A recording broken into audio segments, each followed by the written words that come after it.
ไม่เนี่ยค่ะต้ม2 มื้อแล้วยังกินบ่เบิดพี่น้องเลยโคโลอะไรกินปลานิ่นยานี่เรือนี่แหละเตาหายมื้อนั้นแหละพี่น้องทีFCซื้อให้น้องคิวแต่ว่าเตาเพิ่นแบ่งให้ยานี่ก็บ่ได้อยู่กินแล้วมานี้ไปนอนวัดค่ะเป็นเด็กวัดก็เลยสิไปย่างป้าเข่งนี่แหละกินแรงน้องเอ้ยร้อนค่ำมาแล้วก็ห้อนนี่เหรอฝนสิโยนมาอีกบ่จักมือนี่นะโยนมาโลดโอ้ยอะไรกัน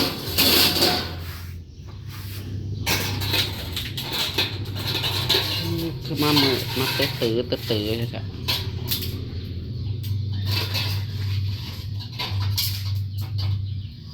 เดี๋ยวสิไปตัดหญ้าโอ้ยเกี่ยวให้มันซะเมื่อยไล่งัวหน่อยออกไปหากินเขา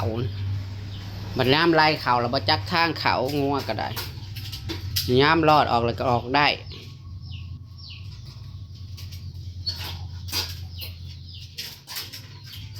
เข่งจ้ะตัวจนมันอยากตายจนมันตายมันมีหมกทั่วนะเอาหมกแตงปะตำแตงเลยมั้งครับเบิ่งหมกแตงกันเบิ่งปากก่อนนะพี่น้องเดี๋ยวมันยังเว้นอยู่ยังไม่ทันหยาโอ้เพลงก็ได้เขาลกเขาคอกมานี่นะกินอิ่มแล้วสีสุ่มซื่นๆนะพี่น้องเอ้ยสีสุ่มซื่นๆแน่เล็กโตเร็วละมอน่ะเป็นยังนอคือล้างบาดบอกพี่น้องเอ้ยไก่หน่อยตัวนี้โอ้ยหมูแหบบ่เป็ดแหบบ่ฮะเป็นยังลูก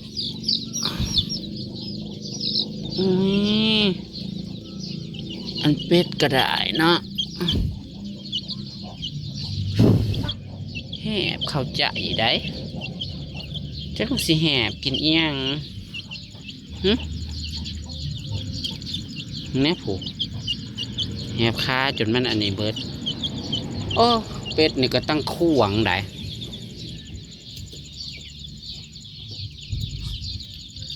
อันนี้ชุมเกิดใหม่ก็เอาใส่น้ำนะพี่น้องเลยมันไม่มีที่ขังเลยมาค้างใส่เนี่ยมันใหญ่นั่นกันเป็นลุ้นไปเกิดใหม่ประมาณ10 กว่าตัวนี่แหละโอ้ยหมานี่เป็ดผัดมาลุ่มแหบอะไรมันควงเนี่ยสิมาแหบกินไก่นอนเสียไปใช้ซ้ายไปใช้มาไก่ตีตอดแห้งตายซะมานอนนี่ซะเดี๋ยวก็มานอนอยู่ตรงนี้แล้วกันนะตรงนี้ก็ประมาณ30 ตัวพี่น้องเอ้ยเป็ดก็ได้30ยังแจ๋วยังมีไก่หน่อยน้ำไก่หน่อยที่แม่มันโตนห้างก่อนเลยมาใส่น้ำเป็ดจ้ะส่วนอันนี้ก็มีแต่ไก่แม่ลูกอ่อนอันนี้ได้2 4 6 7 ตัวแม่นี่ร้ายกว่าหมูจะโตว้าว10 กว่าตัวนี่แหละพี่น้องเอ้ยแต่ว่าใครอยู่พวกนี้เพิ่นบ่ตอดกันลูกเพิ่นก็บ่ตอดลูกกันอีกพอเพิ่นเคยฝักน้ำกันเด้มะม่วงก็หมดแล้วมั้งเนาะผักตำลิ้นพี่น้องเอ้ยเต็มอยู่ในต้นนี่แหละแต่ว่าไม่ได้เคยเก็บมากินจักเทื่อจ้าผักตำลิ้นนะกะม่วงแซ่บก็คือสิเบิร์ดเลยแหละเป็ดหน่อยคอยออกมาพวกนี้อีกแล้วเขาสิได้ไปค้างมองไก่นั่นแหละกับตัวที่ฟักอีกอยู่ในตู้กับประมาณ30 หน่วยแม่นี่กับประมาณ30ส่วนของนี่อีกก็15 หน่วยแล้วพวก โอ้ยนี่ความแตกต่างแม่นี่ใหญ่ซ้ำเป็ดผูเลยเป็ดที่ซื้อมาน้ำเบาน้ำพี่น้องเป็ดพันธุ์คือว่าแล้วนะมันก็ตัวใหญ่กว่ากันโคละไปคุดหยังอะไรนะฮะคุดเห็ดหยังนั่นเป็นคุ้มนะไปคุดเห็ดหยังโอ้มอนี่อยากขายไก่เด้ช่วงนี้พวกนี้ก็คือว่าไก่ลายแท้พี่น้องเลยโอ้โหนะฮะลูกที่อินไก่มาเตี้ยเลี้ยงกันใหญ่ขึ้นเลยมันซุ่มนี่กับพ่อขายแล้วนี่ยังไก่ประมาณ30 ตัวอยากขายจะอยากขาย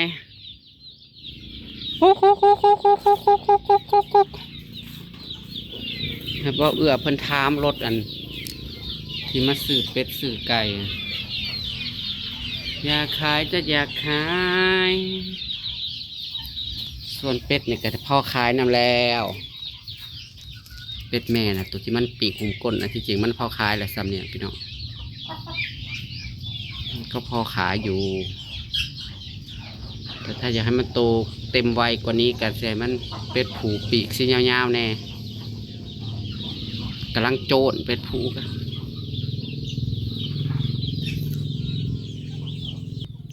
็ฟ้าก็คือเป็นเติงเยิงแบบมีแรงสิบตกมาเติมอีกบ้างแต่ว่ามันเริ่มสิมาเลยล่ะส่วนซุ้มมันวันเพิ่นกระดำมือละให้2 ให้มันบ่มีน้ำพี่น้องเลยสิไปซอยกับพอดีกระเทิน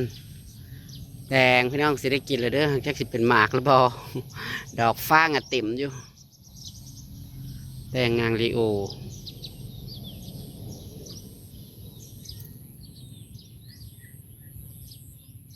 มันกำลังงามจบแล้วมันถึงจะมาติด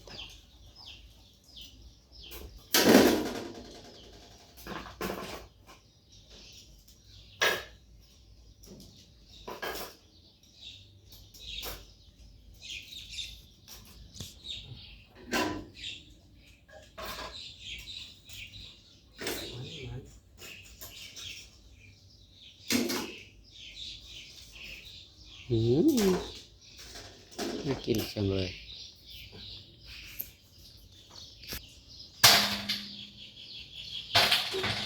น้ำใหม่ก็ต้มแห้มคืดแล้วก็เป็นบ่อยากแสบเนาะก็คือข้าวต้มกินมือต่อมือลงมันกระวานดีมันหน่อใหญ่ค่ะจุ่มหน่อขาวๆน่ะจืดอยู่หน่อเคี้ยวเป็นอันนี้คือแล้วมันบ่อยากกินหน่อนี่จักว่าหวานอยู่จักหน่อใหญ่มันจืดผักมือไปหาในบ้านพ่อลาก็ได้เนาะน้ำไม่ส้มเฮ็ดไว้เนาะไว้กินตำใส่จีโป่งจีเหล่านี่อาหารแรกของเฮากันนี่ละตำแตงปิ้งปลาเค็งต้มน้ำไม้กินมันหมดซะเสียดาย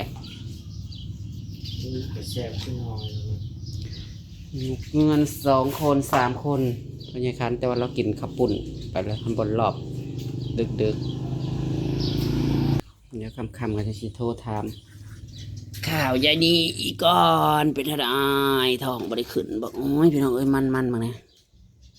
น่ากินจังเลยเราขายโลเท่าไรนะบอกว่าต้มคือช่วงว่าแก่เขาอีกเนาะ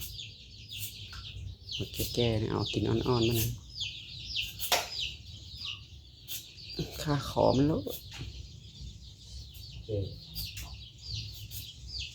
ไม่กระดันแม่นอยู่ที่จริงนะคุดเอาเลยหักแก่มันแห้งกระแดงคือว่าเดี๋ยวรอพายุลูกนี่มาเนี่ยคือสิซุ่มซ้ำรอประเฮ็ดก็คือสิออกนี่พี่น้องอยากไปหาเฮ็ดเก็บเฮ็ดพวกเฮ็ดละโงกเลยน้ำมันเป็นคือมันอยากบูดมันเป็นตุ้งกินให้มันมัดซะ อืม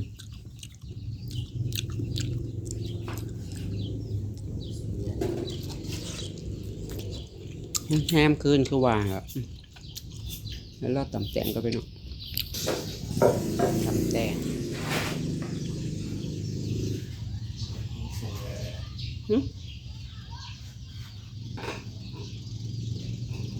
ลายโพดว่าจับสิกินหมดบ่ช่องมากก่อน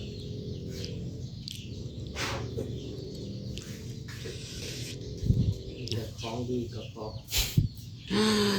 มันทำเพราะยังให้เป็นโรคกระเพาะบอกพี่น้องเลยจะเห็นอะไรอาหารบ้านเฮาแต่มีแต่ต่ำๆแกงๆอ้อมๆของเผ็ดเปกระเพาะทั้งนั้นคันกินเป็นพัดๆทอดๆกินข้าวเจ้ามันผัดมันบ่แม่นนิสัยคนลาวมันก็กินบ่อิ่มบ่แซ่บมันบ่อยู่ท้อง เขาบอกกินของจิต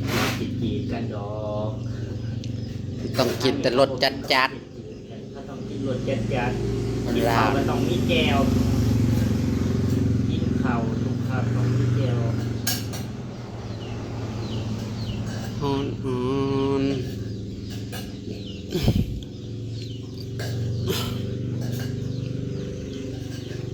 ฝนตกลงมานำๆ2-3 มื้อนี่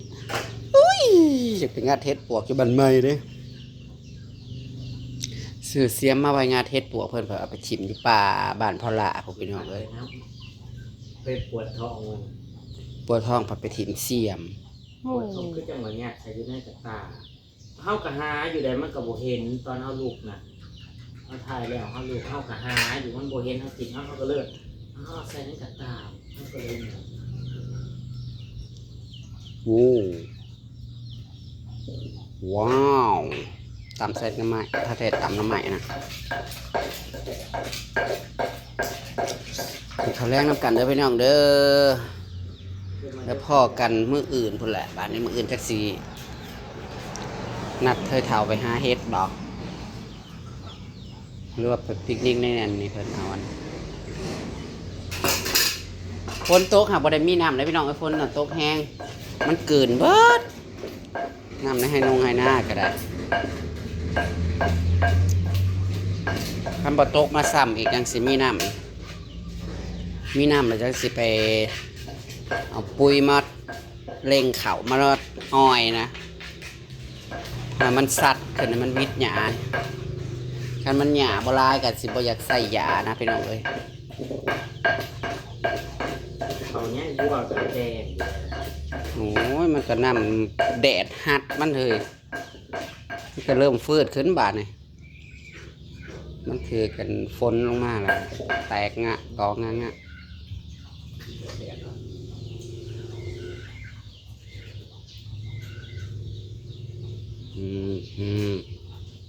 เข็มลายแล้วอีหยังไก่นะเป็นยากกันอยู่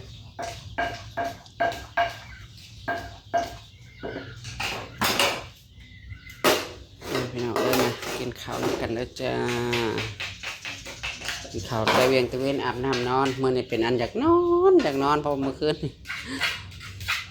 นวดให้เจนี่ประมาณจนเที่ยงคืนพอแล้วพอได้นอนมาเสร็จแล้วมากินกันมาพี่น้องเอ้ยมาแรกน้ำกันนอนสบายตามนี่อื่นก็แล้วกันมันทำแรกแบบมานอนตำแตงมันกินปลาเค็ม กินข้าวมั้ยกินข้าวยาวไปกินข้าวก็กินเปิดไฟได้นะครับพี่น้องพ่อกันมื้ออื่นเถอะน้องฮะ